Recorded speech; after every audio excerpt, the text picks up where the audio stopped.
The Intellectual Gentlemen's Club.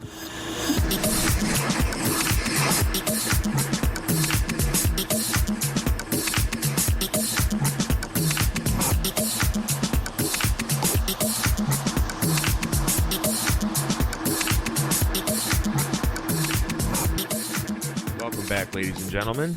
I'm Jason Abbott. This is the Intellectual Gentlemen's Club. Tonight we have a conversation with a couple cool dudes. They're both producing their own perspective podcasts from the Real Networks. One has been on before as a guest. That is Michael Nelson.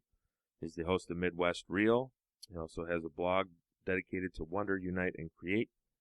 He's in the band City of Ghosts, and that's the track that we'll be going out with on the podcast today. Fellow free thinker out there. Also, we have Thomas Faustin Huisking. He's the host of Los Angeles Real, author of Useful Things. It's a book that's dedicated to, I think, basically about the human condition. It has topics in it like food, fitness, art, travel, spirituality, all kinds of interesting things in there. He's a personal trainer. He has worked in the entertainment industry, doing multiple things for many years, and I had a great conversation with these two. We kind of took the conversation all over the place, so it's pretty organic, as Mike states in the beginning here. So I hope you guys enjoy the conversation. If you like the podcast, share it out with your friends, throw it on an email, share it up on Facebook and Twitter, YouTube, wherever you're finding this. If you could give us a rating on iTunes and a subscription, that's great. If you want to support us financially, you can just go to our website, intellectualgentlemensclub.com. There's a PayPal button on there, an Amazon link, and onit.com link. If you click all these portals, it takes you to the websites that they're dedicated to. If you use the Amazon and the Onit link, costs you no additional money on your purchase. It just comes off some advertising fees on those websites and gives us a couple bucks for web hosting and things like that. So same thing with Amazon. And, of course, the PayPal button, you can donate just directly on there. So without further ado, here is the collaboration episode, which is episode 18 for the IGC. I know Mike had it on the Midwest Real podcast as an episode also. So check those guys out, midwestreal.net and losangelesreal.net. All right, so this is just going to be a three-way situation then. Yeah, hey, that sounds exactly. sexy. I'll do it. I'll take it. So what did I just jump in on there? Oh, I was just telling Thomas, I'm sorry you got all his shit ripped off. He got ganked. Yeah, man. What's that? Can you actually tell that story? I like it organic, man. Yeah, just bring it. Just bring it. I like that free All ball. right. Well, it all started. These things. I feel like anytime you hear about them, everything's going really well. Just to cut to the chase, I got stuff stolen. I got burgled. Stuff got stolen from my house, just my room in the common area. I live in a shared house living situation in Venice, right about 200 feet from the sand. And I came back with my girlfriend from the gym on a Sunday, feeling really awesome after pumping up at the gym, and got back and like, you know what? I am going to go on a run. I feel so good. After the weight room, I'm going running. So we went running, and then we got back and made some food, and I detailed all this in a blog posting, so I hope I'm not, if anybody's read it, they're going to hear all this again, but everything was great. Went down, took a nap, and woke up, and the shit was gone. The first thing I do when I wake up is grab my computer and take care of emails and such. Like, I don't know, you guys probably do something similar. Of course, right? yeah, man. Sure. Yeah, my phone is never more than like it's bad. It's almost borderline. surgical, right? Yeah. It's horrible, I know, and it's a bad habit. So, but that was the first indication. Like, I reached out and I'm like, oh shit, my MacBook Pro that's odd. It's not right where my hand normally touches it. And so I asked my girlfriend Ashley, I'm like, did you put my computer somewhere? And she's like, what are you talking about? And so then I got up and started running around the room, and the chargers are gone and the computer, and I'm like, you just don't well, I don't know. I just didn't feel like it could be. It didn't seem like it was real. Did they You know what I break your mean? lock, Like I or was, how did they get in? no, there was no forced entry. Probably a window or So something. no windows. It's That's which is fucked why up. Like a the key? cops and the insurance company were, understandably curious about how it all went down. There was no forced entry. Someone came in, dashed. There were two people home at the time. You're Came lucky, in. man. I'm sorry. I was going to say you're lucky, man, because mainly the people that listen to this are Apple executives. So Yeah. maybe they'll hook you up, Mainly they are. Mainly that's the audience. I thought you were going to say I was lucky that, we weren't there when the person came in, because that's been mentioned. But, I don't know. I don't know if it was a junkie who was hungry and maybe the door wasn't, completely closed, or a person who lived here at one time and had a house key and, saw our shit like through the bedroom window. But the brazenly came in, took it all, and that was that. And so then we filed a claim, and the cops came, and I thought so much about it that I've kind of moved on. It's sort of like, I don't know, anything that I've done, it's hard for me to hold on to it and go, man, it's so bad, it's so terrible, because it's you just sort of marinate in that feeling. So yeah, I mean, like what can you really do besides try to let it go? It's like it makes me sick just thinking about that feeling, like coming home to just shit in disarray and Being your violated. valuables are gone, and man, that would be the worst. But I mean, like you said, after a little while and you kind of piece everything back together and get new shit, it's like, what else can you really do? Well, what I tried to do was remember what I thought were really poignant ideas or riffs or snippets of creative things. You know what I mean? So I had like a bunch of pre-production done on a record I was trying to do.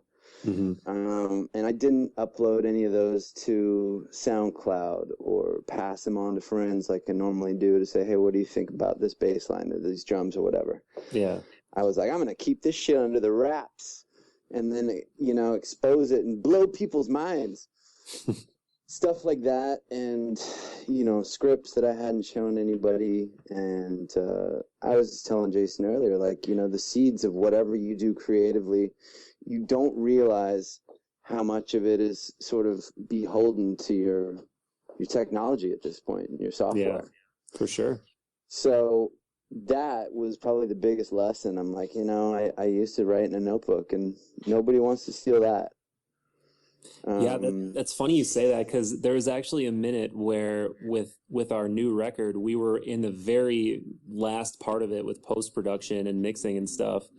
And the producer we were working with actually said, I didn't want to tell you guys at the time, but the other night I was editing and the computer just shut down and I thought the hard drive crashed. Oh And I was just like, oh my God. Because we had just like painstakingly been in there every day for like, 2.5 weeks. And it was just like, I'm really glad he didn't tell me that at the time, because I probably would have freaked out a little bit. But These are the things that kind of, they put these claws in the back of your mind. It's like you keep running over these scenarios, like what could I have done different? How would this have played out differently? But it's all futile. It doesn't matter. Yeah, it's done, That's a great way to describe it, though. It is. It's like claws or just a little thorn where you're like, man, I can't get that out with my mind tweezers. But eventually it will go away with enough, sleep and enough being focused on other new things, right. Which is, life goes on, right? I mean, life goes on. Hopefully sooner than all later. Those ideas, if they were good enough, will manifest themselves in some slightly newer, hopefully better form. So you're kind of like a jack of all trades. You just put a book out. You were working on a record, working on scripts. Like, what are you all involved in? Oh, well, I got to tell you guys, it was primarily, a few things were the catalyst for me to start doing a bunch of stuff. I was really, really bummed out at the end of last year, and living in this sort of dark cave in Santa Monica, if you can even imagine. There aren't too many of them, but I was in one of them. And, around I guess the beginning of 2013, I saw the Dorian Yates interview on London Real. And that sort of coincided with just this desire to do stuff. I'd started the book in October. I was like, I'm going to, try and help other people that are in a similar situation. But it led to me just going, nobody does stuff. Everybody talks about doing stuff, but all you have to do is just start doing it. And so I started a film collective in January, and that is going really, really well. We're going to be shooting our 6th film, short films, by the way. These aren't features. Right. Our 6th film next month, and I started Los Angeles Reel with Christian in March. Put the book out in May. Was supposed to do like a painting installation in November, which isn't going to happen probably because I'm just too far behind. And, had planned to release the record by Christmas. So the painting and the record probably aren't going to happen, but everything else is going swimmingly. And it's a lot to keep up with, but it's way better than what I was doing last year, which was sort of lamenting the fact that I didn't have anything to show for an entire year's worth of stuff, Mm-hmm. Yeah, man, I thought I was busy. That sounds pretty intense. Like, I mean, between the Midwest Real podcast and the music stuff and just having a normal job and friends and social obligations, it's, I feel overwhelmed, but that's intense, man. You know what I will say about it though too is you guys are in really, you sort of have your network, right? I mean, you're very entrenched in your town or your city, as it may be. For me, coming to Los Angeles, I didn't really know anybody at all, man. Mm-hmm. Men. So it was kind of like, this experience is going to be what I make of it. And now that I am doing so many things that require so much time creatively, I don't socialize the way that I used to. And I used to love to be social, probably to a fault a little bit. 3-4 nights a week, I was out either seeing shows or just boozing really hard with friends. And now this is definitely the most productive year of my life. But, I get those pangs from time to time where I'm like, I would really just love to get hammered tonight with some really dear friends and laugh about some silly shit. Oh, for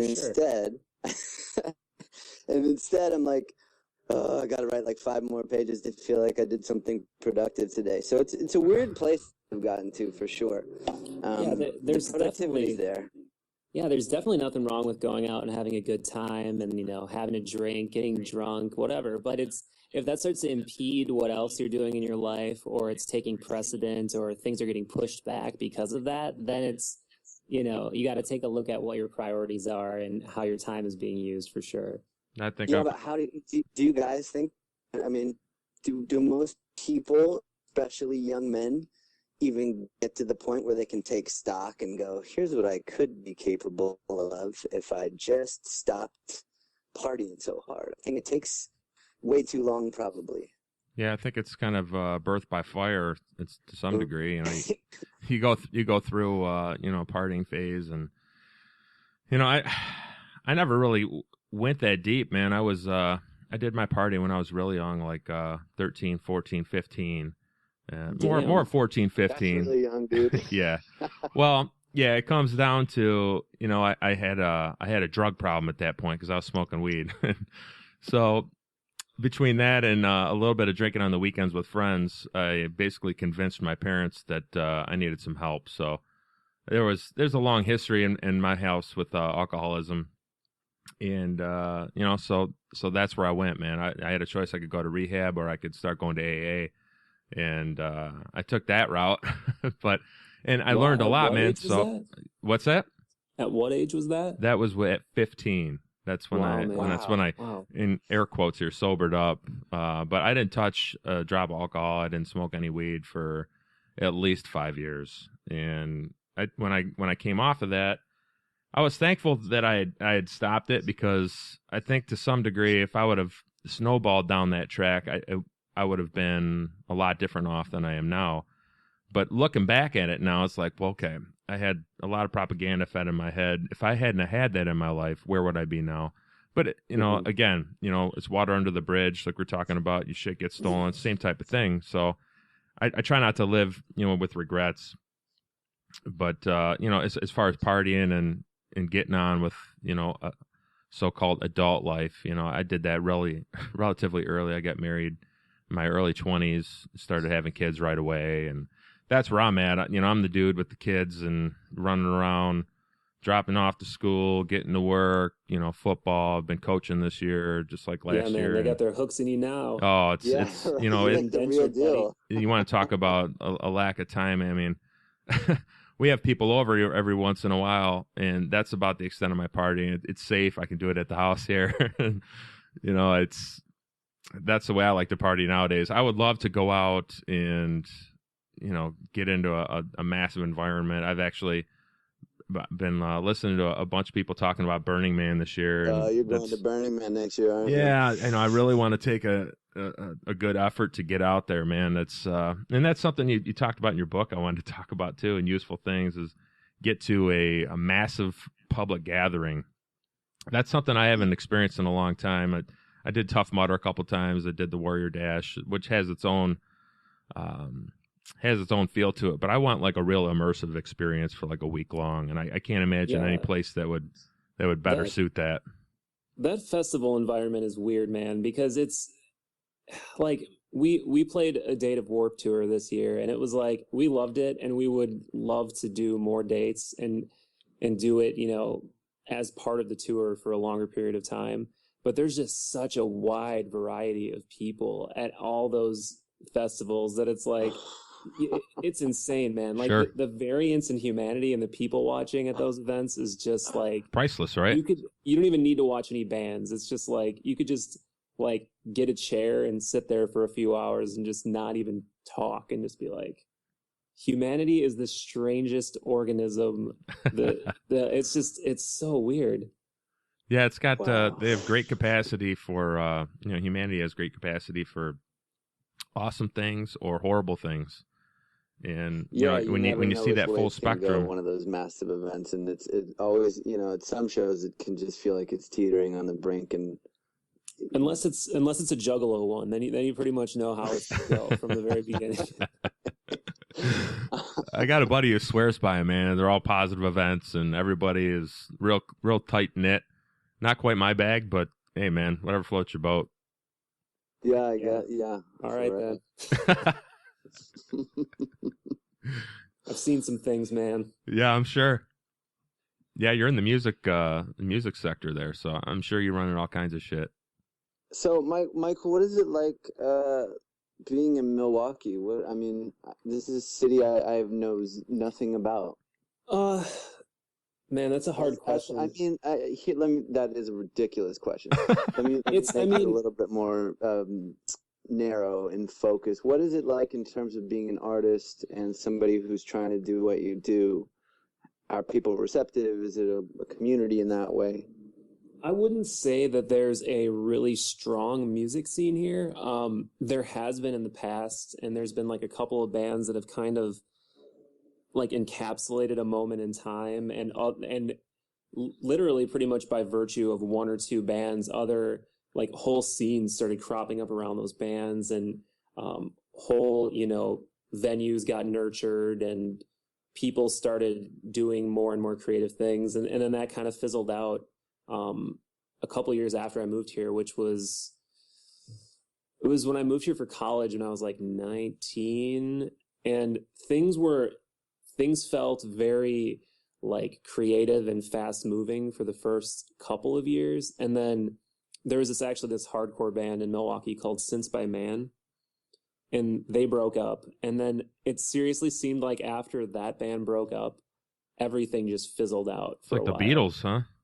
And maybe that's just from my weird narrow point of view, and that's not at all accurate. But obviously, there are a lot of bands. There's musicians everywhere you go in every major city, if you can even call Milwaukee a major city. But there's I will from now on. I promise you that. No, man. It's an anomaly. It's a weird.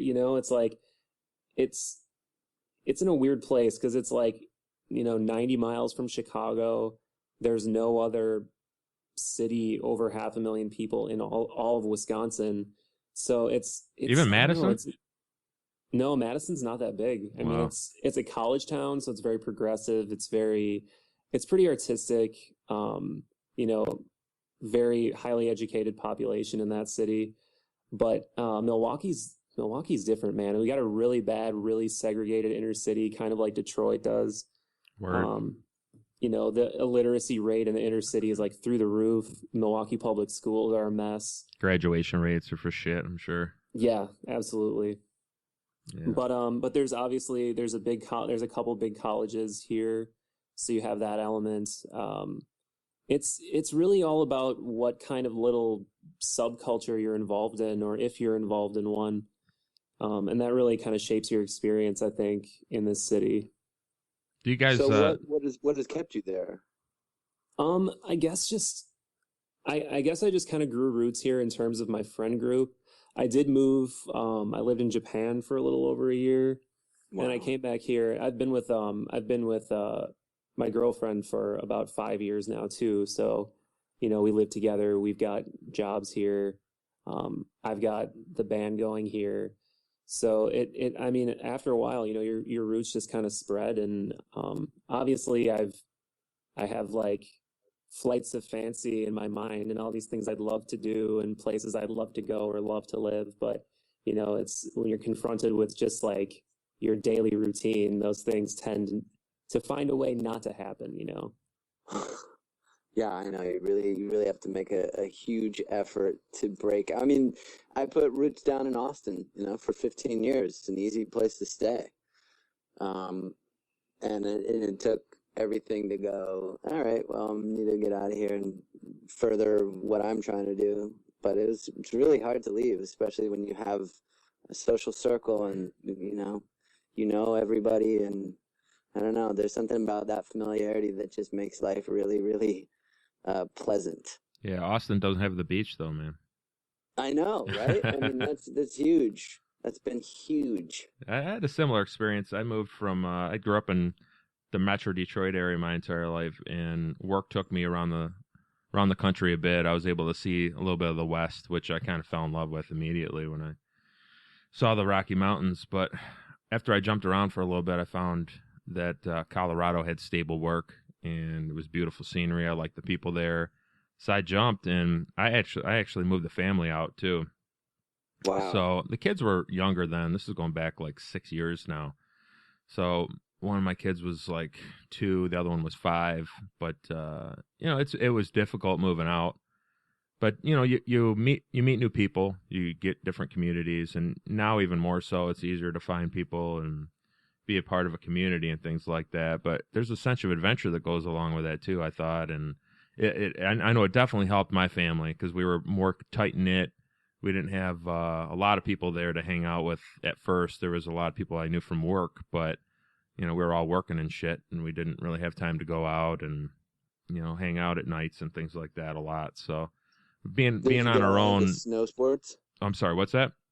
Did you get all into snow sports and hunting and stuff? Well, what I really got into, when I actually moved out there, I was living with a inguinal hernia for, I don't know, I had it for like 4 or 5 years, just from work and shit like that, and I would constantly put it off. Say again? I'm sorry, you cut out. Say again? It was an inguinal hernia, like in the groin. What exactly is that? It's like a groin hernia, where your muscle separates and your intestines kind of pop through. I know it sounds pretty gross, so after a couple years, it gets larger and larger, but it started off like, size of a pea. I just noticed it one day in the shower, and I pushed on it, and it went away. A couple days later, it was back, but over the next 4 or 5 years, it was like the size of like half an egg that would stick out. Oh, God. So, yeah, and all these people, when I worked out there, I worked in people's homes. doing installations in people's homes. And what I always would ask people in different areas that I would travel to, what's the cool things to do? What's like a local thing to do, and not the tourist trap bullshit.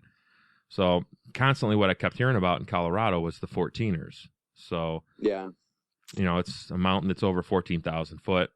And I just had it in my head. It's like, once I get the surgery, whenever it's going to be, I'm going to train and I'm going to climb one. So it's exactly what I did. I got the surgery done and started training within a week after I kicked my oxys and my Vicodin that they were doping me with. And, but yeah, I just went in the garage and just did old fashioned Rocky style training. And, about 3 weeks later, I took just a test hike. Did you get your wife and kids in the wheelbarrow and do like shoulder presses? No, not quite, but I did have them, I could bench press the kids. So that was, I guess, nice. that was interesting for them. But, I did one, and it was like one of the pinnacle points in my life where I was on top of this mountain. Is like, holy shit, you just did this. And so since then I've tackled, is it a dozen of them now?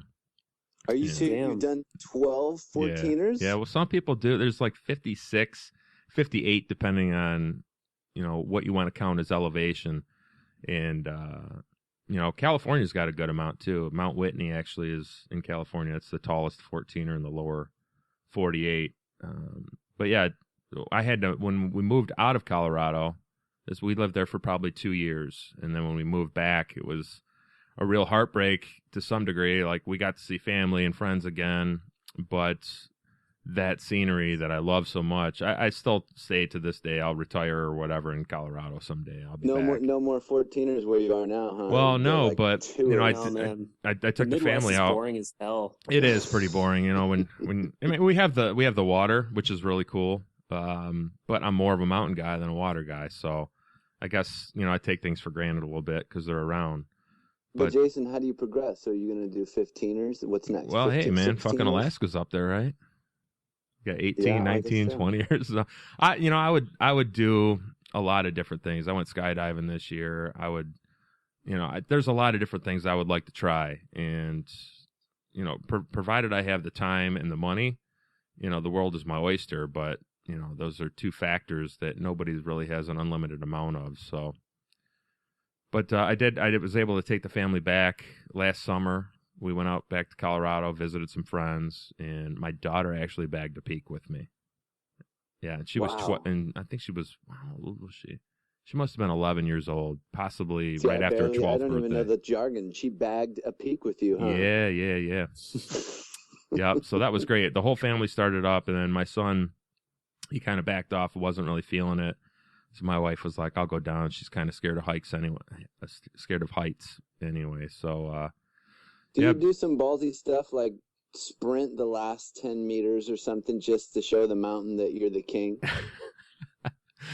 There was the last peak I did was last December. I went out there on a business trip, and I convinced the boss to give me another couple days with the rental car. So something I had wanted to do was do a winter ascent, and I've always wanted to do a solo ascent too. So I combined them, and I just had this cockamamie idea to hit this peak all by myself in the middle of winter. So that was an experience, and we covered that a little bit in one of the previous podcasts with a couple of our guests. We covered 14ers, but that, out of any of my hikes when I was on the mountain alone, and after all that training, hill climbs and running half marathons and stuff, getting ready for it, it was so much more challenging, especially with the elevation. You're coming from sea level, and 2 days later you're at 12,000 foot, man. You are huffing. That's really got to take its toll mentally. I mean, what are some of the things how long does that take, first of all? Let's see. I started climbing probably just after daybreak. So it was anywhere between like 6:30 and 7:30, I would say. Mm-hmm. I think I got to the summit probably around 1:30. And they say you want to summit by noon because of storms. So I was trying to huff it up there just to be able to get down and be safe. I didn't want to get caught in a whiteout. And I didn't want to put myself in a bind. I knew it was a risk going up there on my own and all that, because there wasn't another soul in the mountain until I was coming down. I saw a couple people. How well established are these paths that you this use? This was a little bit, but in the winter it's like completely snowed up. All the trails are covered over. Sometimes you're post holing, which is your legs are going all the way up to your hips and you're trying to get through. I was wearing micro spikes on my boots, but I had like a real spiritual experience on the mountain, and I think there was two. How so? There were two really intense moments where, well, to backdrop the story a little bit, before we had moved, on the tallest peak in Colorado, I climbed with a couple of my buddies, and I brought my father's ashes with me, and that's something I had been dealing with for many years. He took his own life. This is going back 12 years now. So I've been hanging on to these ashes, like, what am I going to do with them? We were going to go deep sea fishing in Florida, so I figured, well, we'll do that. But I couldn't think of a better place to let him go. He loved the desert, he loved the West, and I figured, I'll drop him at the Continental Divide, so he'll go a little bit everywhere. And I kept remembering that on my climb up at this latest mountain on Quandary Peak. And I don't know, it's probably right above the tree line. Shit started to get real tough. It was real windy. And I just looked around, and the sun was kind of rising up over the mountains on the distance to the east, and just like had this breakdown, just like full on Niagara Falls tears. But it wasn't like sadness. It was almost like a gratitude. Like I was just thanking God for how beautiful this was, and just thankful to be able to be out in the mountains where I love, and that type of thing. And then when that lasted for maybe 10, 15 minutes, and just crying as I'm walking, and I got my tunes on my iPod kicking, and it's an emotional scene. And once I got maybe like 13,000, 13,500, I'm fucking gassed. It's like 10 steps and I'm breaking. 10 steps, break, 10 steps, break. So by the time I got to the top, to? Do you remember? Probably like probably a little Daft Punk, Supreme Beings of Leisure, maybe a little Moby, just some kind of like nothing to get me jacked up. Or anything like that? What's that? No Rick Astley. no Rob Zombie, nothing like that. That would really take the epicness out of your story a little bit. How dare you, first of all? But go on with your story. I didn't mean to. No, it's all good. But yeah, just turning around and just realizing what I've got in front of me and how grateful I should be for being able to be up here, on a day off, 1,800 miles away from home in one of my favorite spots on the entire planet. Just completely have this entire wilderness to myself. It just felt super connected, almost like a psychedelic experience or a deep meditation session that I felt before. And I just felt so thankful. It was almost like I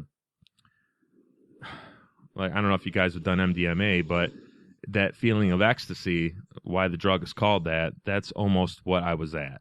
So I just soaked into that, bathed in it for a few minutes. Said thank you, froze. I was freezing my ass off, so I double timed it down. But, that's some powerful stuff. Yeah, man, wow. It was great. It almost sounds kind of like a vision quest type thing, because it's like the perfect storm of you're having this, mental anguish over, what you're doing for your father. You're in extreme, physical duress doing this act, and you're surrounded by absolute beauty. It just seems like one of those things that I don't know how. I mean, I put myself in your shoes, man, and I'm sure I would have had that exact same kind of, epiphany, like awe-inspired moment. I know I hear about it. If you read climbing books for people who go to the Himalayas, those are always real popular books because it's the Orient, and those are the big bad boys in the world. But I think you can experience a lot of those things closer to home, too. I don't think you have to go to Everest to find that juiciness, spike of life, so. But that's something I wanted to talk with you guys, too, is about rites of passages. Oh, right. I mean, I got in a conversation with Aubrey Marcus online. I know, Mike, you had him on. And I was talking about rites of passages, and just, he's like, there's not really one rite of passage that we go through nowadays. And I was thinking about them, like, there's so many different rites of passages that are now in modern society. You can go skydiving, you can go mountain climbing, you can do a psychedelic. You're going to feel some of these, fatherhood or graduating from, university or high school even. All these different things can come together and you create your own path, So what do you think? What are the rites of passages that you guys have been through? I feel personally like the difference between now or like what a tribal society would have done or like a secret society would have done is that there's like no intent anymore in the initiatory practice. It's just kind of we go through life, going through the motions, going down this well-defined path with school, with doing things we feel like we're supposed to do. Meanwhile, we're never making a lot of personal headway or development. And I think in order to have like a proper rite of passage or initiation, there needs to be that intent. You need to be engrossed in that act for a reason, for a purpose. You know what I'm saying? Sure, absolutely. Yeah. It's just, with Mike, I know you've talked about psychedelics a lot on your podcast, so have we at the IGC, and I think the set and setting is important, not just for psychedelics, but for pretty much anything you do in your life. That intention behind things is really important. With whatever you're trying to find, whatever you're looking for, the intent behind it is where it's going to generally lead you, I think. Yeah, and you hear that over and over too, like your experience with any type of deep epiphany, with whether it's psychedelic inspired or meditation or whatever, it's all going to reflect your intent or what's going on internally. What do you think's been your biggest rite of passage, Thomas? If you could pick one, I know everybody, like I said, everybody's going through them all the time, but if there was one you could focus on. I think if there's any time a person chooses to do something difficult as opposed to I don't know, whatever, the path of least resistance is sort of what we're told to do. I mean, even I'm trying to articulate this in a decent way. Like if you get out of, let's say you graduate from college, it seems like if you don't know what to do with yourself, you might go into law school. Yeah. And I don't mean to knock people that do that, but I'm just saying it's rather than really go after who you are and what you could be, you're going to fall back on something that is maybe just a little more socially acceptable. So I think being who you really are is probably the most difficult rite of passage that we have.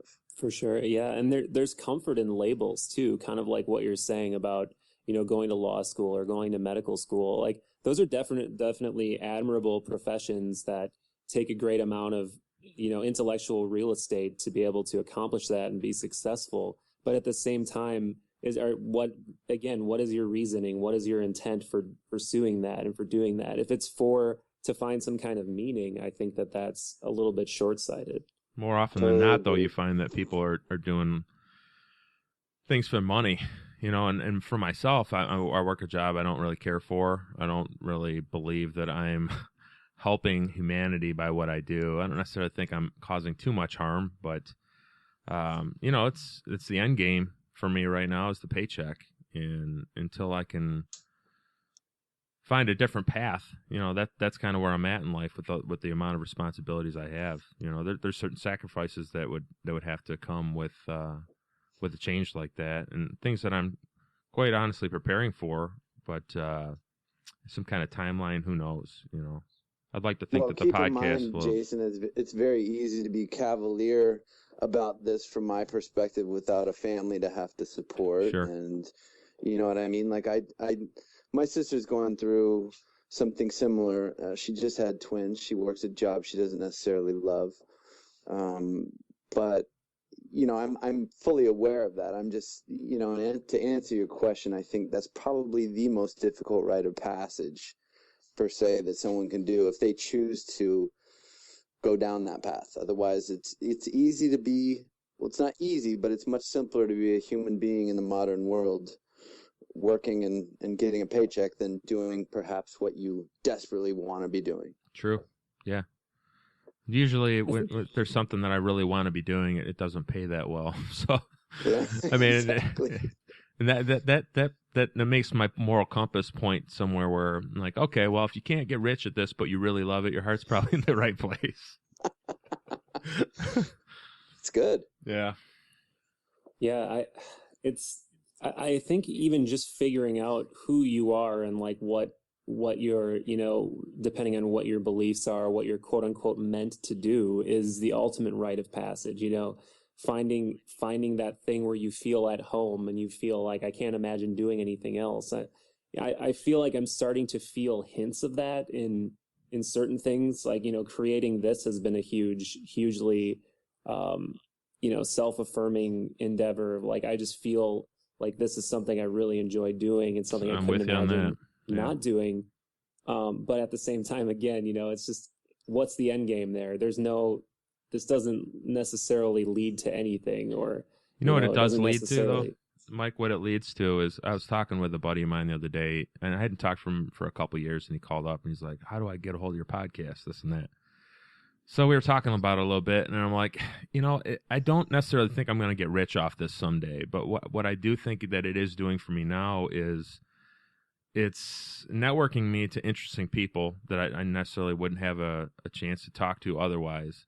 And the conversations that I'm having and the research that I'm doing prior to episodes and things like that, I'm learning so much about the world around me and how things work. That's awesome. It's, I'd rather be doing this, quite honestly, than taking classes at community college or even in a university setting. I'm learning a wide variety of different things, the jackass of all trades, as if you would. Yeah. I've totally said that exact same thing that you just said. I mean, it gives you the opportunity to talk to people you would never get to talk to. And to take that even a step further, I'm just thinking now, it's almost like going to church in a way. Sure. Because it's like we tend to discuss these deep topics that are kind of like, exploring our existential situation and talking about all these different, sources of knowledge and ideas. And when do people really do that? Because it's like, we're getting, again, going back to intent, we're getting together with the intent of doing this and the intent of growing as humans and expanding our minds. And it's kind of like going to church in a way. Yeah. That's awesome. I had a buddy, buddy of mine, actually co-created the Intellectual Gentlemen's Club with me. This is going back past a decade ago here, where we just sat around and started bullshitting, but we would call it church, man. We'd go fishing every Sunday morning. And this is right after we were both new fathers. So it was like one day a week, and, for a few hours we could just set everything behind, and we didn't have to worry about the phone calls. I don't even know if we had cell phones back then, maybe pagers or something like that. But we could get away, be in nature, wow, and just, absorb the world around us and just breathe and disconnect for a few. And that's what it felt like. It felt like church. It was reconnecting to something. I've never been a real religious person, but the sense of spirituality I've always gotten from nature is in that high caliber. That's pretty evolved, Jason, for 10 years ago. Like, how did you grow up spiritually? I mean, were you, just, you can answer that. I guess you could call me a recovering Catholic. Okay. I was baptized Catholic, went to catechism when I was younger a little bit, but, after a few years of that, we kind of convinced our parents that we weren't feeling it, and they respected that. We stopped going to church, and I was largely left to, I guess kind of figure things out for myself. My brother and my sister probably a little bit too. My parents tried to provide a good example with morals, which I thought they did a good job with for the most part. But I really, what catalyzed everything was after my father's death. That's when I really jumped on the seeker bandwagon, and I was just looking desperately for anything. And I think the biggest part was the suicide was so traumatic. I didn't understand why, and I was looking for an answer. And part of me, that seems like, I don't mean to cut you off. Sure. That seems like a massive rite of passage as well, doesn't it? I mean, the death of your parents. Yeah, Yeah, it was. It's an unfortunate one that most of us have to take. My mom's still around, thankfully, and it's it's definitely been a real challenge. And at the beginning and even now, it would have been easier, I think, had he been murdered, for the fact that I could put that on somebody else and it wouldn't have to feel the hate towards him at points in my life where I have. And it would have made it a lot easier, I think. But having no one to put the blame on except him, and with all the blank questions, he was in Vietnam. He suffered for a long time with the guilt behind that, and he struggled with anxiety and depression his whole life. So now I understand, like, he's in a better place, and he was in too much pain to stay here. But I talked with Brad Burge. Mike, you had him on, with your last podcast. Yeah, he was our most recent guest. It was awesome. And the works that MAPS is doing, I believe, could have saved my father's life. And that's why I'm so passionate about it, where people are like, why the fuck are you into psychedelics? And I'm like, dude, I don't even do them that much. Like, it's been years since I've had an experience. But they've been some of the most important game changers for me about letting me know who I am. They're teacher plants and teacher chemicals, if you will. But just going through something like that was a real challenge. And then I got on the bandwagon of just looking at Eastern religions because it was so anti-Western Christian religions. And then it's just from there, I looked into Taoism, I looked into Buddhism, and I started practicing meditation daily. I've been doing that for a long time now. And I kind of labeled myself as a Buddhist, but the more I looked into it, the more I realized there's not something you can grab onto. If you label yourself as a Buddhist, it's almost like you're buying into all the dogma, which I don't. So another guest we had on was Daniele Bolelli. Both of us, Mike, travel in the same circles. But reading his book, Create Your Own Religion, was real eye-opening, and it brought things to my mind that I had only thought about, and nobody had expressed those type of things before. So I recommend that book as well. If just going through all that searching. So now I look at all the experiences I've had in the past and what I've learned, and I just try to use all of those daily and just try to continue this journey I'm on, and just trying to 2.0 myself consistently, whether it's physically or spiritually or whatever, man.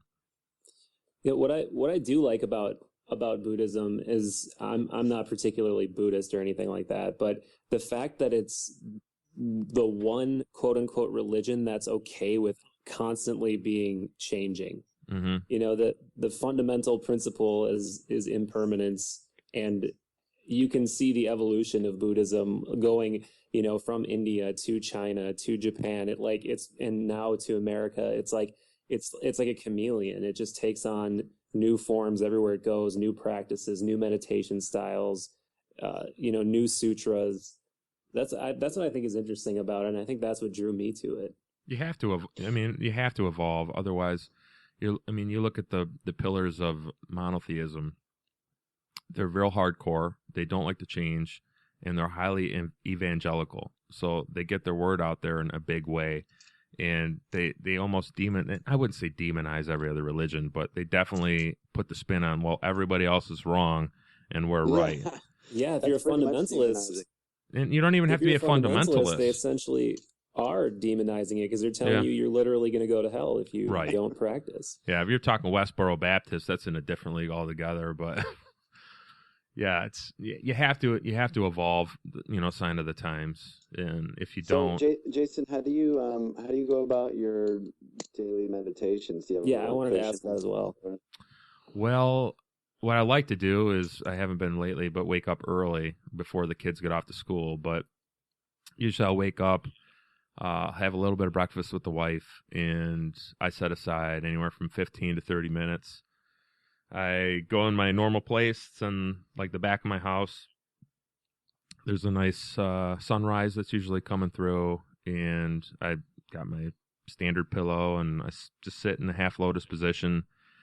Sometimes I use Amala meditation beads, and sometimes I just try and empty my mind. There's a lot of different meditations I like to do, whether it's thinking about something focused wholeheartedly on, or whether I'm thinking about death. And when I do a death meditation, it's almost like it's it makes me grateful to be alive and all that. But I think it's very important is the consistency is an everyday thing. There might be a day on the weekend where things are just really crunched, and I notice it when I miss it. It starts my day, it levels me out, and I've played with doing it at night, and I go here and there, but it's definitely every morning for me. Probably within a half hour of waking up, and definitely before I go to work. If I try and do it at the office, it's I'm fucked. I can't focus. So I have to set the day like that. And there's been periods within the last decade where I haven't done it, but I always come back to it and think that's where I need to be. Michael, do you also meditate on a daily basis? No, definitely not on a daily basis. I've tried to get some kind of practice going. I've tried a bunch of different things, actually. I was really, really interested in transcendental meditation for a while. The second person I ever interviewed for this show actually has been a longtime transcendental meditation instructor and practitioner. But you do technically have to get certified, and you have to be taught how to do it properly and stuff like that, and it's quite expensive. What is that? Is that like the Bikram of meditating? It's sort of, yeah. Have you heard of Maharishi? I feel like I've heard that word many times. He was like kind of a really big name guru in the 70s. Like the Beatles practiced with him, and he just kind of became a rock star.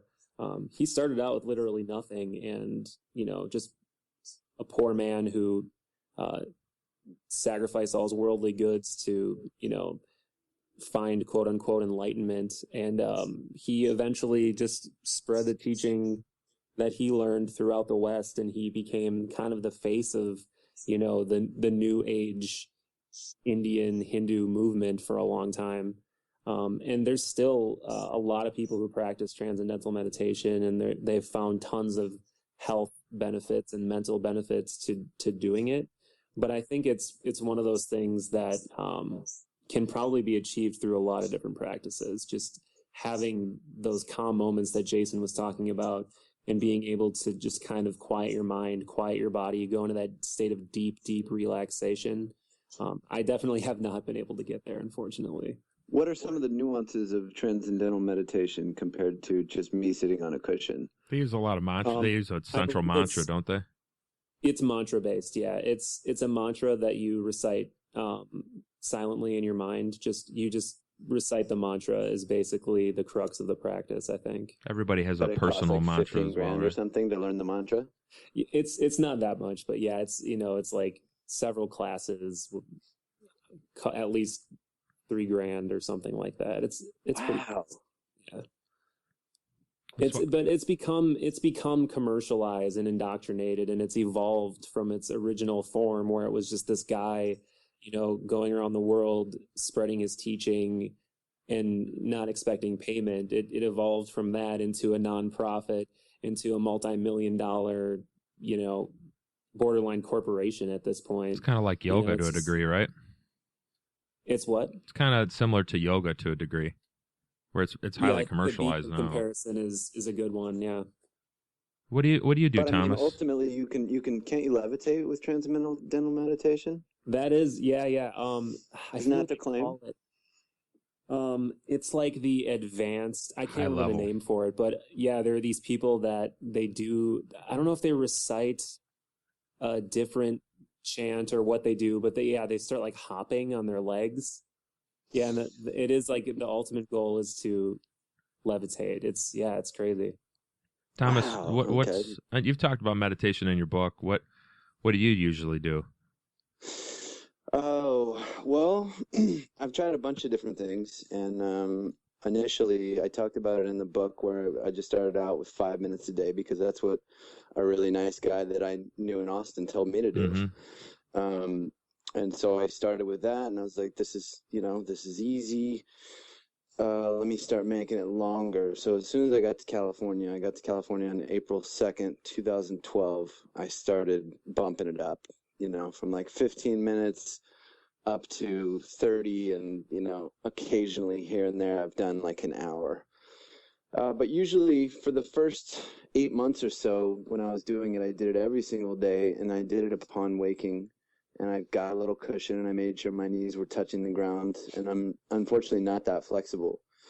But, you know, I would sit there sort of in a really shitty version of half lotus, and just be still. And I've done all kinds of things like counting breaths and giving thanks and trying to see what my first thought would be, you know, if it was to come out of a little door in my mind. And what I found is that, you know, at the 15 to 20 minute mark, that's when all the crazy stuff starts to happen. Yeah. And by crazy, I mean, you know, the really strange swirling shapes like you would get on a psychedelic trip. The purple, it's always purple for me. It gets purple at that time. And I don't really know. I feel goofy talking about it because it's difficult for me to articulate, but that's exactly what it's like. It's like eventually my thoughts stop to the point where everything becomes purple, and it's like this swirling purple swath all in front of me, and usually a tiny little hole starts to form right between my eyes in that purple blob, if you will, and it's like I'm going through that hole on a good day. And when it first started happening, I was really, really stoked. I was like, oh man, I think I might be time traveling right now. Yeah. I've totally have experienced a little bit of the light show and a little bit of the shape thing, even in just kind of dabbling. I tried doing this thing called the oh man, what is it? The 5 Tibetans for a while. Is anybody familiar with that? No, it sounds cool though. Yeah. It's really weird. It's like it's a form of they call it's more like yoga than meditation, because you're doing these 5 repetitive movements over and over again, and you're supposed to do it every day.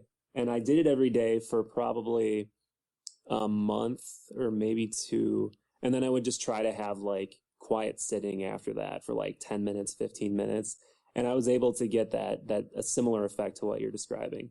Yeah, and it's such an effect that it's pretty much the greatest thing, and I don't want it to end. And I'm always a little bit sad when I fall out of it, because inevitably I can't at this point in my, you know, meditation age, I can't stay in it. Not for longer than, you know, I don't even know, because time doesn't mean anything at that point. But it's so enjoyable. I recall when one of the first times it happened, going, this is the great, you know, so exhilarated. Right. I was like, I'm gonna do this for the rest of my life, for hours every day, because it's so amazing. Yeah, I know the feeling. And it just, since then, you know, life gets in the way, and now I tend to do it after exercising. You know, I go to the gym, and then I go for a run, and when I have all that circulation really, and I'm feeling really charged up, that's an awesome time to meditate.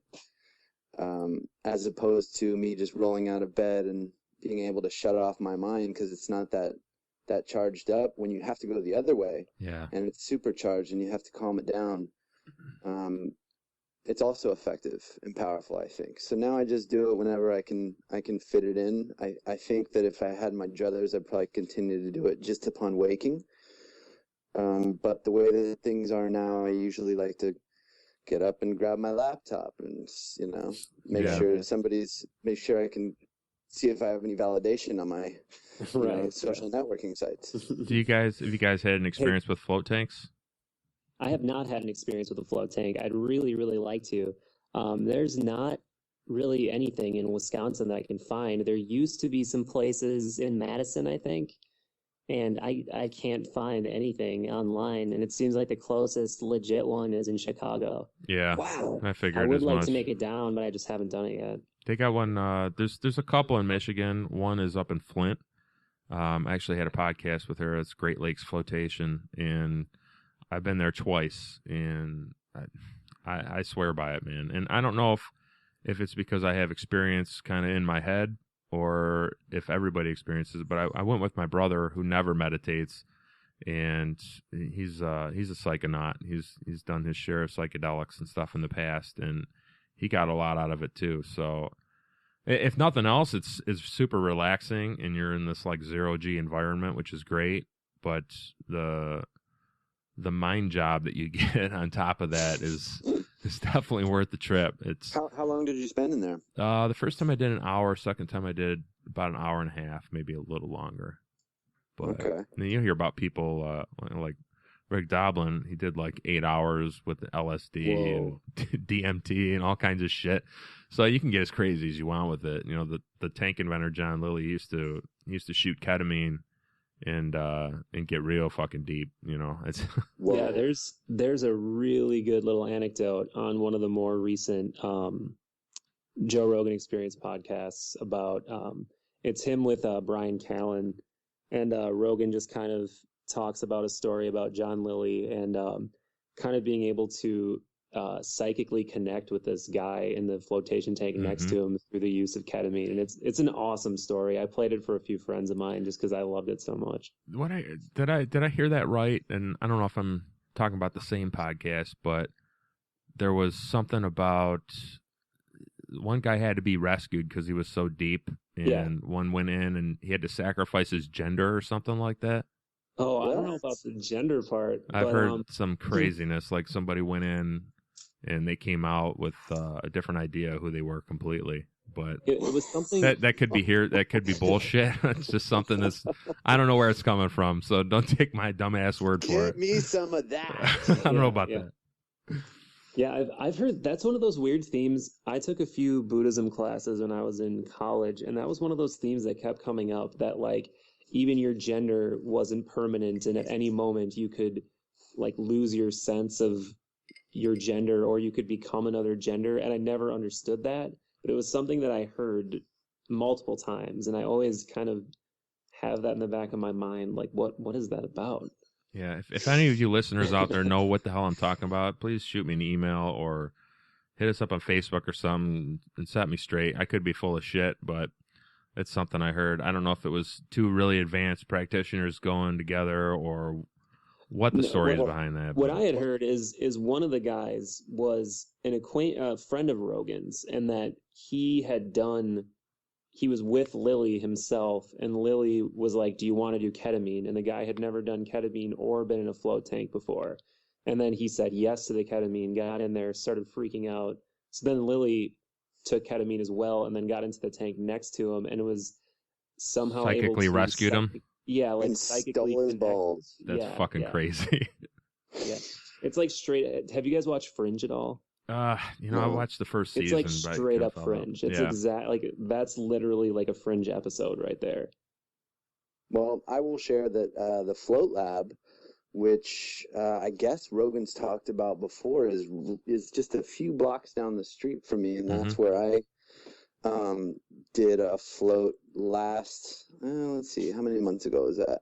It's incredible. In fact, I should just give him a plug because it's like $40 for 2 hours. That's real not cheap. bad at all. It's insane. And, I had never done it, and the guy's real cool. One guy working it sort of in like a sketchy little enclosure right on the boardwalk, but it's super clean.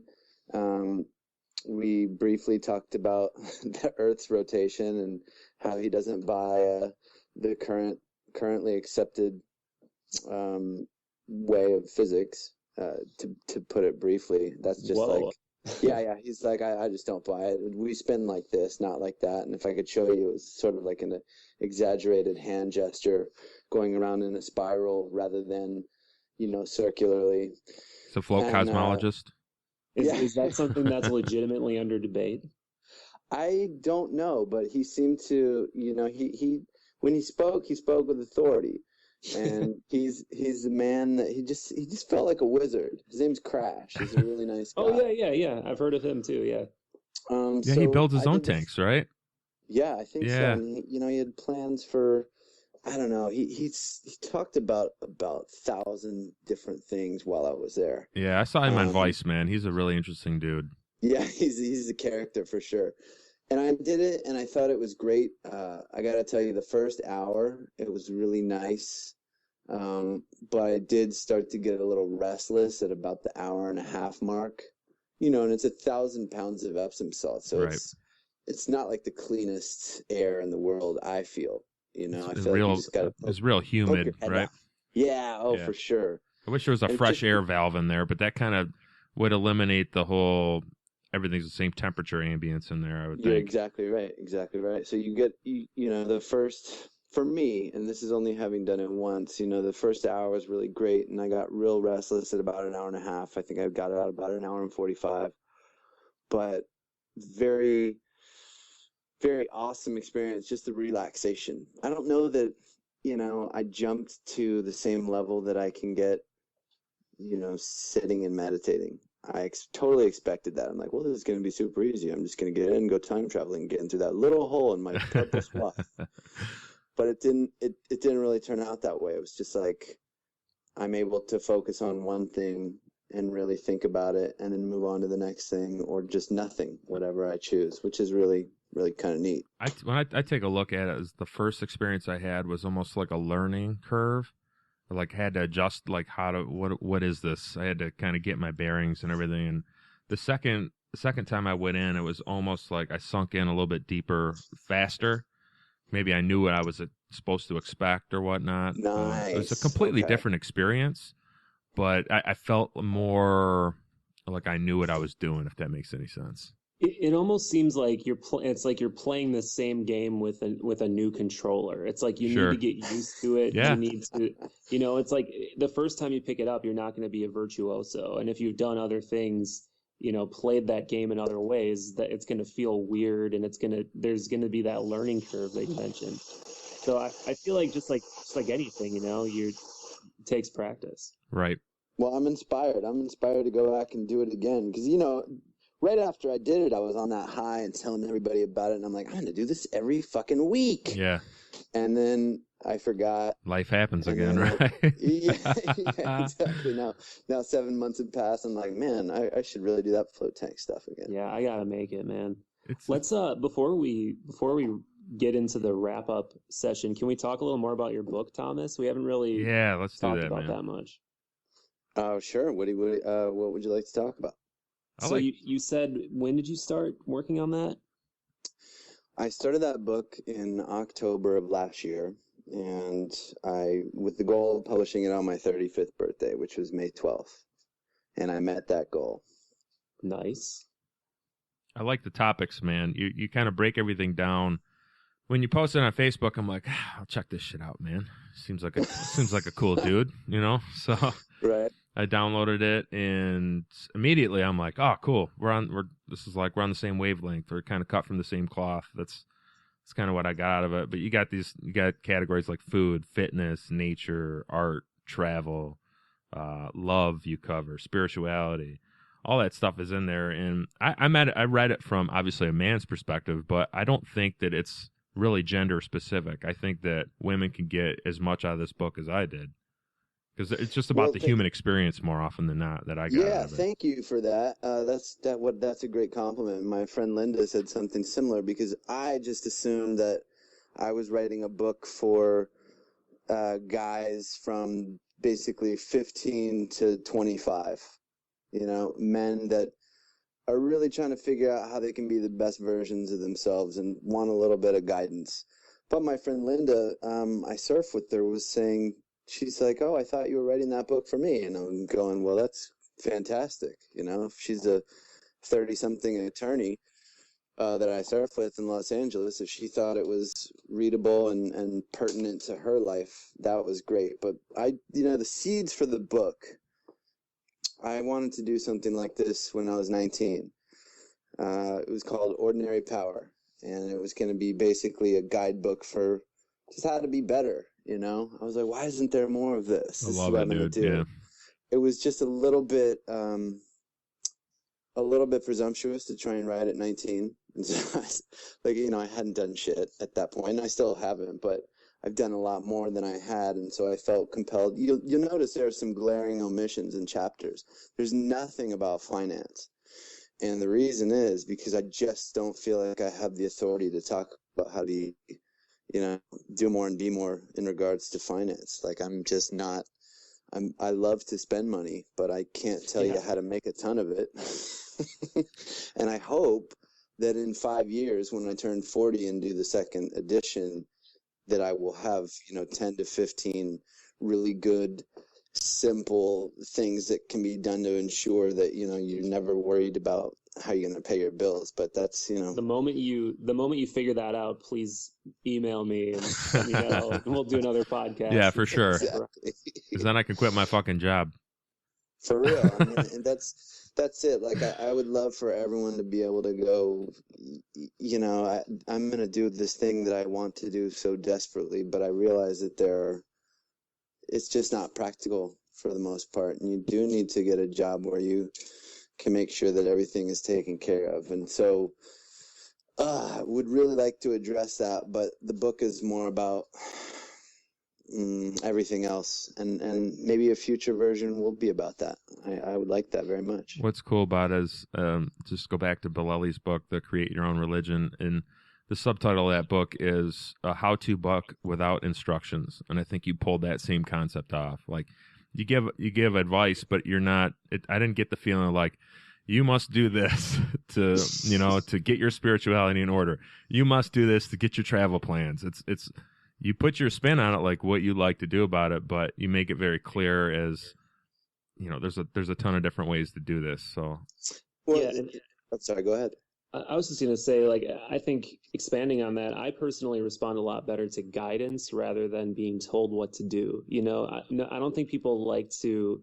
I think they like to have agency, and they like to ultimately make the choice for themselves, but they like to do it from an educated standpoint. And I think that's what, you have children that rebel because their, parents are too heavy-handed or overprotective. And you have, kids that don't do well in school because they don't do well with authority. And it's the same type of thing. We have this rebellious streak within us. Some people do better than others with authority, but there's always something in you that wants to be able to act from your own agency. And I think that's kind of what you guys are talking about, like guiding someone rather than, trying to lay out a point by point, direction sheet on how to like assemble a piece of IKEA furniture, Right. Well, it's difficult too, right? Because, at this stage in my life, I'm pretty certain about some stuff. I'm like, I'm pretty sure I know the best way to do this, guys. So it's hard to write without coming across as heavy-handed or dickish or like the best, because I'm certainly not a professional writer, and that was my first attempt at doing something that was, hey, here's some suggestions. They've worked great for me. Maybe they could work for you. And so I was like, I got to give this away, at least initially, so that a bunch of people can get a hold of it and then tell me what they think either way.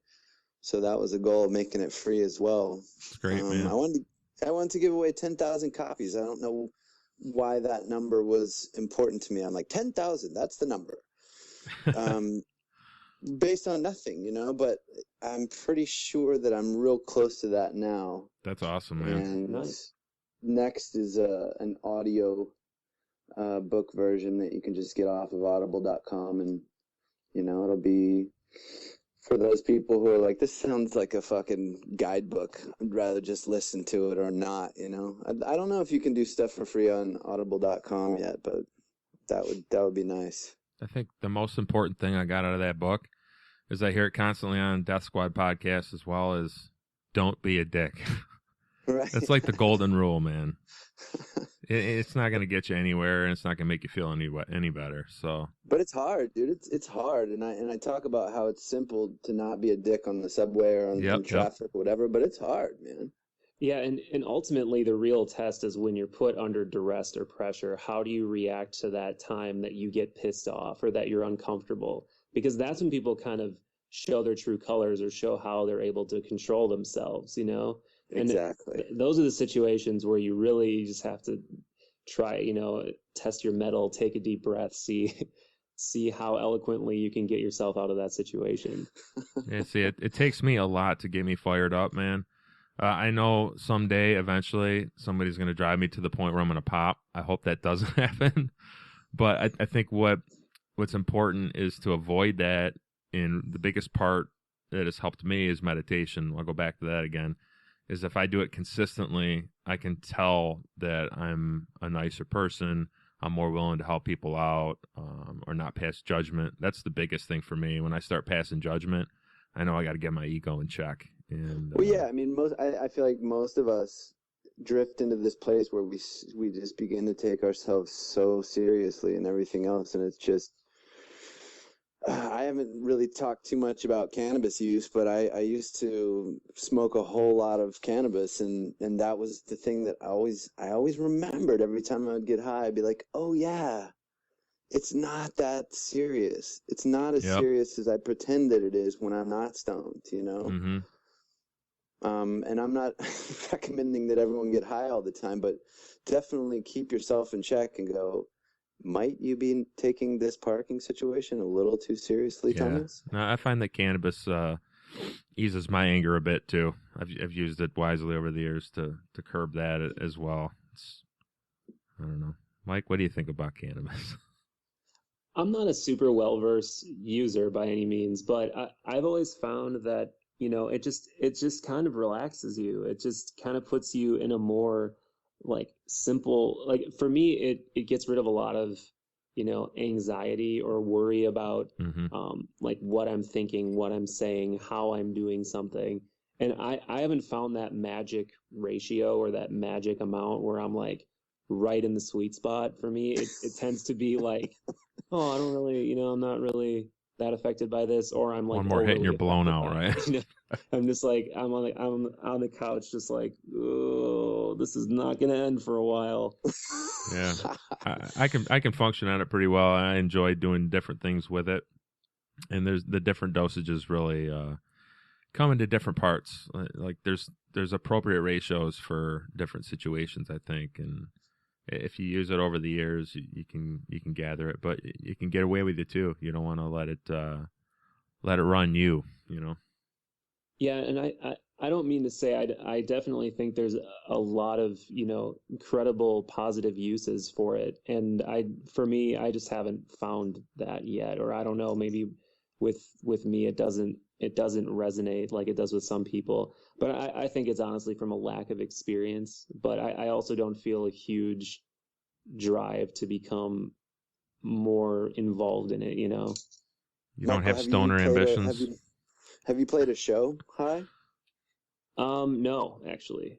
There's a couple guys that I play with that are more into it. I won't name any names, but right. But yeah, I mean, a couple of them are, you know, a lot more regular than I am on that, and I mean, I think they function very highly on it for sure. Well, see, I used to play in plenty of bands, and I used to get high and play, and as I've grown older, I would never perform stoned. Like I would never do that now, which is, I think, interesting. It's like as I've gotten older, I want my instrument to be as, you know, you hear this a lot thrown around. It's like, I need to make sure the signal is clear. You really do. Like, I think if you want to be the truest version of what you're trying to do with your art in terms of performance, well, I don't know. I guess maybe it's different for everybody, but I noticed that for me, as I've gotten older, I could never imagine being inebriated like that. I know. Yeah, I mean, I definitely I like having a couple drinks before I play. I find it's just, you know, to get into that more social mindset, loosen myself up. So you're not worried about your leather pants, right? No, you know, I like them. I like them hugging the crotch, but yeah, I mean, there's definitely a fine line. Like, if you've had too much, it's not going to make for a good show at all. You know, you see those rock stars, like you mentioned Queens of the Stone Age. That dude will like just chug a bottle of Jack on stage and just not miss a note. But that's that dude's life. That's what he does every single day. He functions in that state, you know? Yeah, I was like Dimebag Darrell and Pantera. Yeah. That guy used to party so hard and just, you know, go tearing through his shredder solos without missing a note. It's true. Yeah, that's like his state. That's like his state of equilibrium right there. That's like his everyday. So you have played a show then overly drunk and you were disappointed with the results? Kind of. I've seen it happen more than I've personally done it, but I've been close, yeah.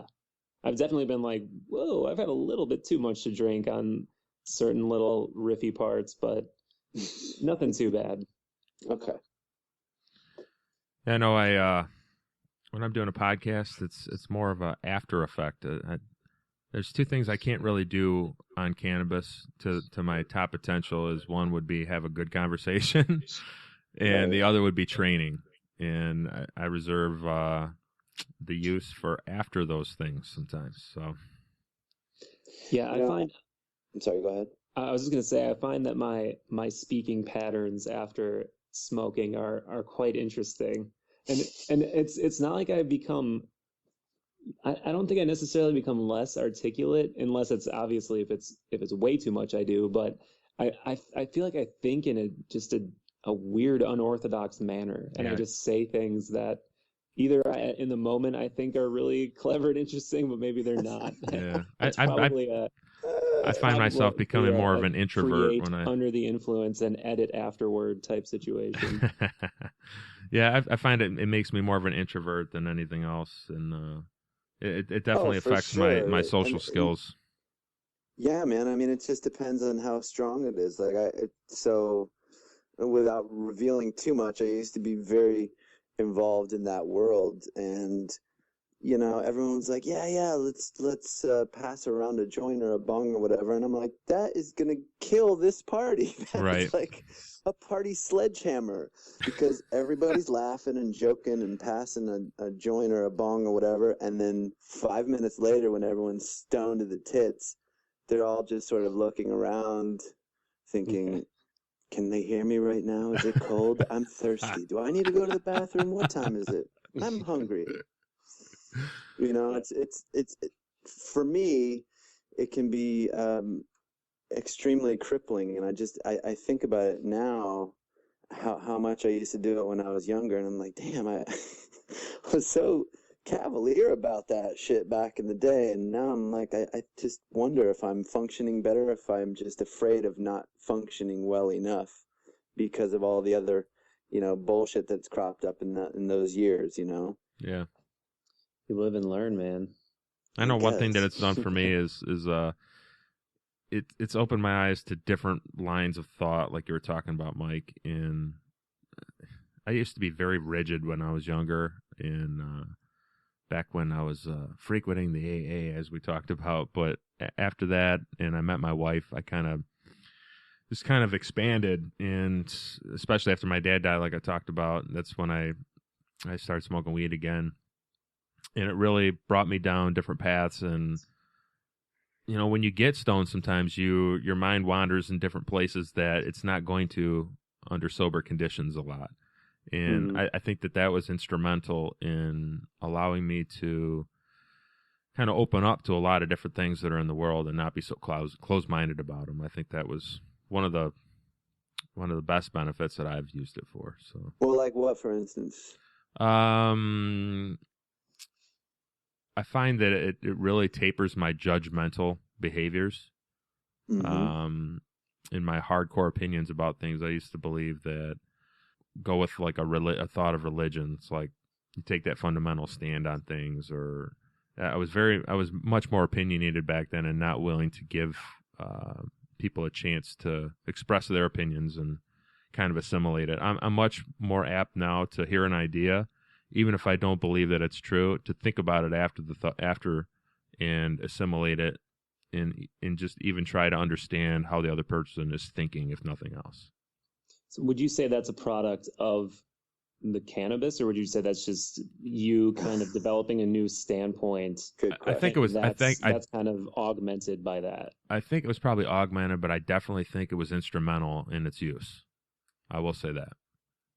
Interesting. So it's like a catalyst for you to kind of fully make that realization. Yeah, and I think I don't get those kind of same epiphanies now when I smoke. So I think I've largely used it probably to, I don't know if I've exhausted its potential, but I think overusing it now would have the potential to do more harm than good. Mm-hmm. So I kind of have to have a level head about it. That's all. Have you meditated on it yet? Because I have. I've done that. It's great. Yeah. Man. It's incredible. I have. I would really like to, not necessarily maybe try an edible, but take a nice smoking session and then hit the float tank. I would really like to see what that does. But I get mixed results with it. It depends on my mood. Like sometimes I can be really focused with it, and those kaleidoscopic patterns and that purple haze you're talking about with the light in the middle. Sometimes it comes up quick, and other times I just sit down. I'm like, you know what? It's just I'm not feeling it. So I get mixed results. I haven't found a perfect solution. Right. See, what is that about, man? That's kind of like I had this great idea for a minute where I was gonna go. Have you guys ever had flying dreams? Yeah, I've tried to mimic those with lucid dreams over the years, but that's one of my elusive. So I've had like 4. I mean, they're not. Some people have them commonly, apparently, and I was like, I'm gonna figure out how to fly in my dreams and then write a how-to book on it, because when you wake up from a flying dream, you're pretty much the king of the world. Yeah.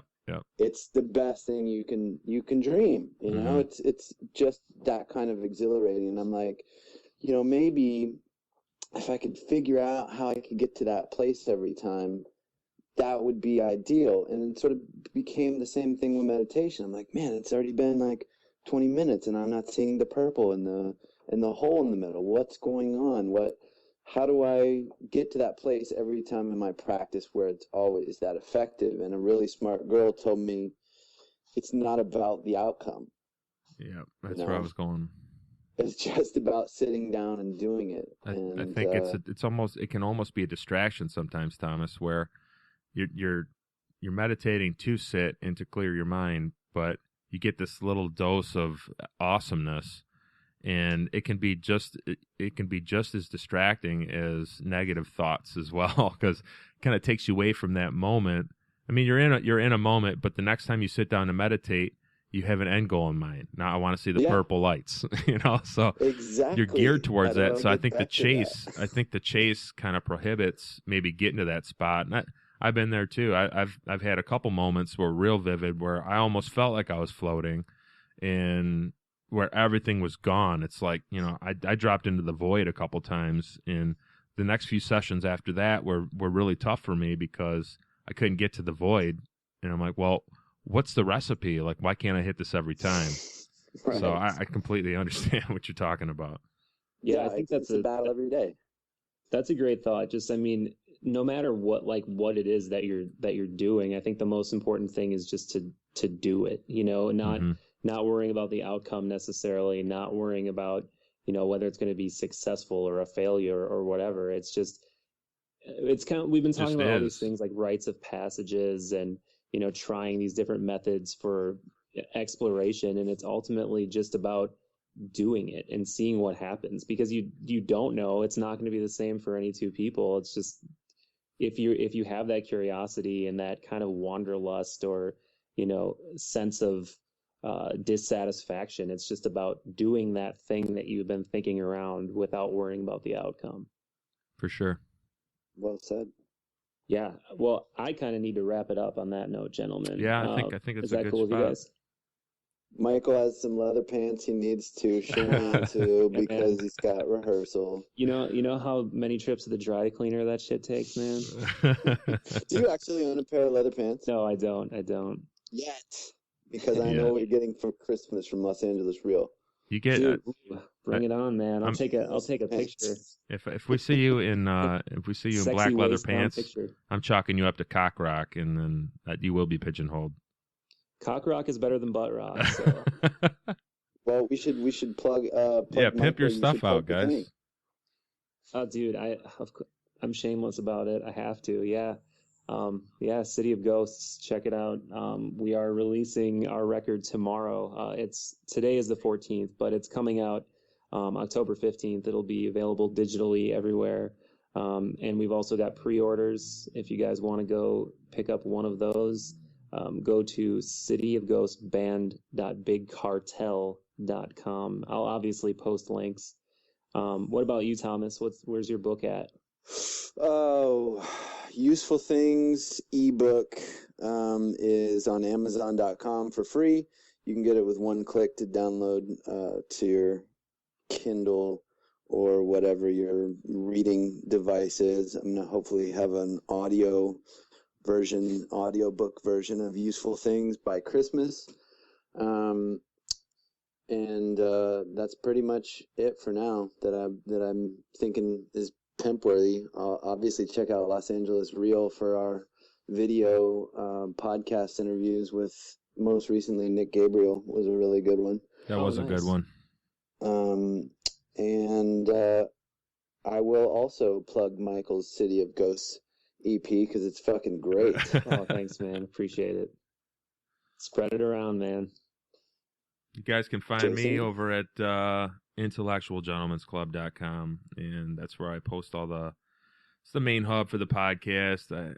I used to do a blog a little bit more consistently, but time is just of the essence for me now, and maybe I'll start doing those again soon. But we're on iTunes, Stitcher, all the podcast directories. You can pretty much find us, and that's pretty much my labor of love, and you can find me in the ether. And your recent one was with Nika Noel from Porn fame as director. And I had her on. It was a really interesting conversation. I learned a lot about gender politics and all the different types of genre studios she's got. She's got a little bit for everybody, if you want to check that out. There's something for everyone. Yeah. And I think by the time this podcast comes out, our interview with Wendy Jahanara Tremaine will be up too. She was a high-level New York exec marketing guru that kind of dropped everything and moved to Truth and Consequences, New Mexico, to do a self-sustainable life. So that was a really cool conversation. If you guys want to check that out, that'll be out by the time this comes out for sure. Yeah, and it just occurred to me that this podcast is going to be a slutty one, edited in various forms. So I guess I should mention, if you want to connect with Midwest Real, we're at midwestreel.net, at Midwest Real on Twitter, and we also have a Facebook page I'm trying to get off the ground, which is just Bex or / Midwest Real, I guess. So check that out if you're interested. Yeah, check out all the podcasts, guys. We're all if you're listening to this, the others are very similar. They have interesting characters on, and we all kind of cover the same type of ideas. Like I said earlier, we're kind of all cut from the same cloth. So, gentlemen, you guys need to get on the video tip, though, man. I don't like that I can't see you right now. I would really like to, man. We'll see how the finances go this year, and see if I can get some cameras set up and whatnot. I know it's not super difficult to do, but I'm just trying to keep it simple while I got so much shit going on in my life right now. Oh, dude, my setup is so simple. I'm actually in the process of kind of creating a more legit in-home studio right now for both music and for this. So yeah, I'm with you. In the future, that. I think I'll have a little bit more of a sophisticated situation going on. But right now, I keep it bare bones, man. Baby steps, guys. Baby steps. Yeah, that's right.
Seriously? You're still listening? Well, why don't you download all the podcasts? www.intellectualgentlemansclub.com, iTunes, Stitcher, the whole works. Go get the rest of them.